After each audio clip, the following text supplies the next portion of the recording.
আপনারা তো মাশাআল্লাহ অনেক বছর ধরে ক্রিকেটটা কভার করেন, তো এই অস্ট্রেলিয়া সিরিজ নিয়ে আপনারা কি এক্সপেক্ট করতেছেন? যে দীর্ঘ আমরা ২৩ আমাদের টিম বছর পর কেমন? অস্ট্রেলিয়া সফরের প্রস্তুতি জানাতে এসে প্রত্যাশা নিয়ে গণমাধ্যম কর্মীদের পাল্টা প্রশ্নই করে বসেন অধিনায়ক শান্ত। যে উত্তরটা পেয়েছেন তাতে যে সমর্থকদের সন্তুষ্ট করা সম্ভব নয় সেটাও বেশ স্পষ্ট। এই উত্তর আমি দিলে পছন্দ হইতো?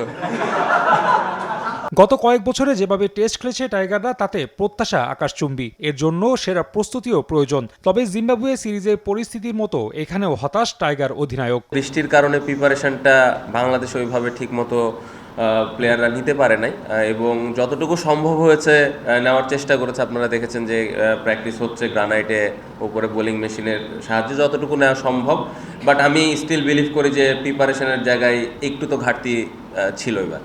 মূলত এমন বৃষ্টিসাত আবহাওয়াই হতাশার মূল কারণ। শেষ দিনের অনুশীলনেও ছিল একই চিত্র। অবশ্য এসব নিয়ে ভাবছেন না শান্ত। লক্ষ্য নিজেদের স্বাভাবিক খেলা খেলেই অজি বোধ করা। টেস্ট ক্রিকেটটা যেভাবে খেলতেছি লাস্ট কিছু বছর ধরে, আমরা চেষ্টা করবো ওইভাবেই খেলার। ডিফারেন্ট কন্ডিশনটা যত তাড়াতাড়ি আমরা অ্যাডাপ্ট করতে পারি। বাট হ্যাঁ, আলাদা কোনো পরিকল্পনা নাই। টেস্ট টিমটা একটা ভালো অবস্থানে আছে।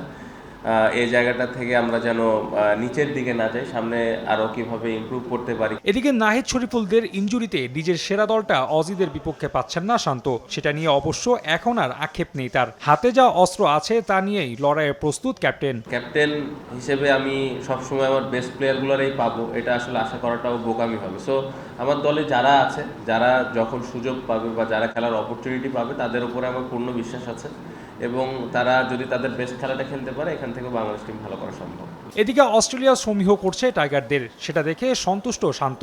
নিজেদের এই সম্মানটা টেস্ট ক্রিকেটে ধরে রাখতেই অস্ট্রেলিয়া সিরিজে ভালো ফলাফল আনতে চায় টাইগাররা। তাতে ওশেনিয়াতে আরও টেস্ট খেলার সুযোগ পাবে বাংলাদেশ। পাশাপাশি বাকি প্রতিপক্ষ সমান গুরুত্ব দেবে বলে বিশ্বাস অধিনায়কের।